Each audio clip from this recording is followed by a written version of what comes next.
महसूल मंडळामध्ये अतिवृष्टी झाली असं जिल्हा प्रशासनाने जाहीर केल्यानंतर देखील प्रत्यक्षामध्ये नुकसान मात्र 50% झालं असा अहवाल राज्य शासनाकडे गेला कसा,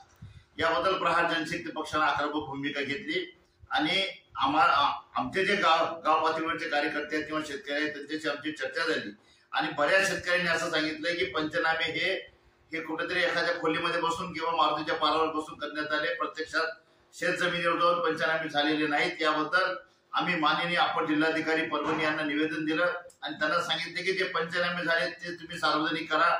माननीय जिल्हाधिकारी महोदयांच्या वेबसाईटवर ते पंचनामे टाका आणि प्रत्येक गाव पातळीवर गावामध्ये ग्रामसभा घेऊन ते पंचनाम्याचं वाचन करा, म्हणजे जे कोणी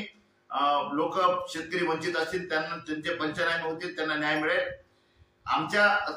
तक्रारीची तात्काळ दखल घेत निवासी उपजिल्हाधिकारी मॅडम यांनी पत्र काढलंय आणि त्यांनी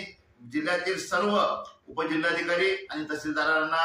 पत्र देऊन सांगितलंय की सर्व पंचनामे हे गाव पातळीवरती ग्रामसभा घेऊन त्याचे वाचन करावं आणि वेबसाईटवर टाकावेत आणि याबद्दल जो काही संभ्रम आहे तो दूर होईल। प्रहार जनशक्ती पक्षाच्या मागणीला आज यश आलेलं आहे, त्यामुळे जे शेतकरी अनुदानापासून वंचित राहणार होते त्यांचे पंचनामे पूर्ण होतील आणि त्यांना